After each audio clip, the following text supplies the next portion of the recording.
I mean, we didn't even, I mean, we have pictures. It's very much a shared thing. Yeah. I mean, we have photos of Halloweens when we first met where we dressed as Jack and Sally from Nightmare Before Christmas. We've always done sort of like pop culture, what would be considered cosplay costumes, not knowing that cosplay was a thing. So when we discovered it, I mean, I've never been to a convention without you. And we have a garage full of it. We do, it's massive. But we don't do these, I mean, we don't do events alone. It's very uncommon. How many costumes do you usually do every year or plan for? That's an interesting question. Well, I think it kind of base it off of the conventions that we do. Like if we go to Dragon Con, I'd want to have like 4 new costumes for that, but they're not all the same level of complexity. Like some of them are pretty easy, some of them are recycles of things that we've done in the past. But I would say in the course of a year, I probably create like 5 new ones. But during that time, I've also used bits from old ones that I will never be able to do again. Like I have a steampunk, it was one of my first ones that I did. I've repurposed so many other pieces from it, I don't think I could actually do it again. Yeah, there were some top tier cosplayers on the show. I'll tell you which ones. No, that's not true. No, don't say it. No, that's not, no, because they're all saying on Facebook, they're actually all saying I'm on it. They're actually, so I'm not saying anything that I'm not supposed to. Okay, that's a good point. I mean, and they're even telling people what episodes they're on. That's right. You've got people like SKS Props, Steve Smith. You've got Alicia Bellamy, who's Vert Vixen. You've got Becca and Noelle, who's like all in Jessica Negri's tier group. The hair, I mean, his stuff is phenomenal. Charles Conley on my episode. I mean, Ebony Warriors.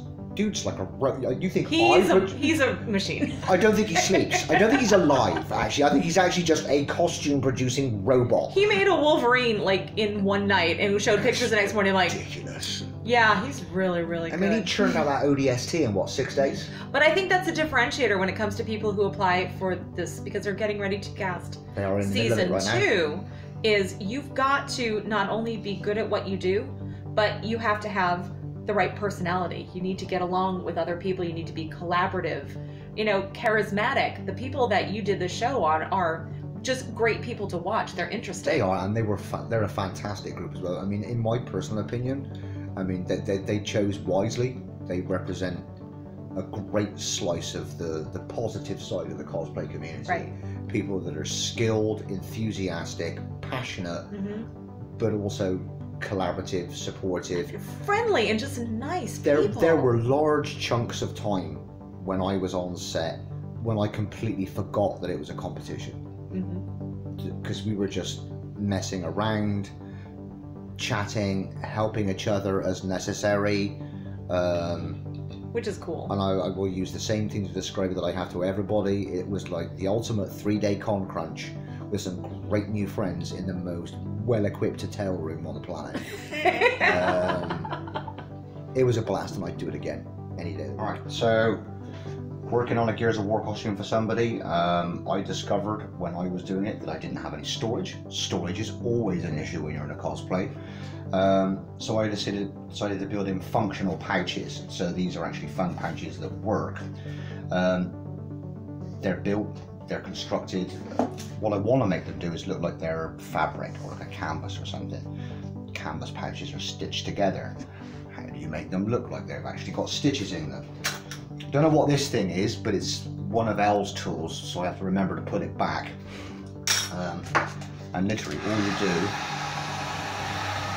is just warm up the foam just a little bit until you can start to see it change color, and then just run this wheel down where you think the stitch line would be.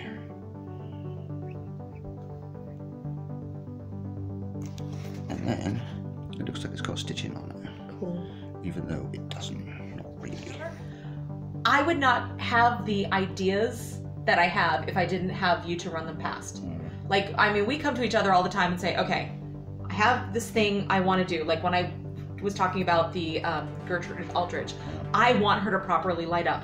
And he's like, well, what if we do this? Oh, well, if we do that, why don't we do this too? And you're like, oh, well, if you do that, why don't we do this? And that's how we kind of build on each other's ideas.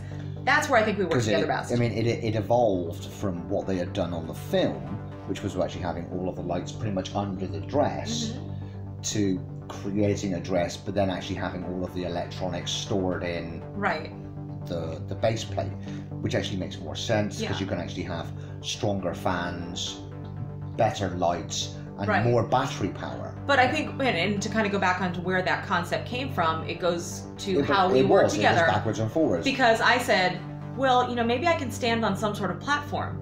And Fred said, well, if you do a platform, then we can put the lighting units in the corners, and then we can put the power supply underneath it. And I was like, oh, you know, it would be really cool if when I step on the platform, the connections in my shoes actually activate all the electronics. And he's like, wait a minute.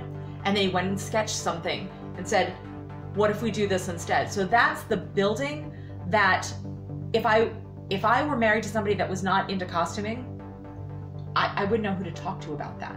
Like the fact that we can just kind of bounce those ideas off of each other is amazing.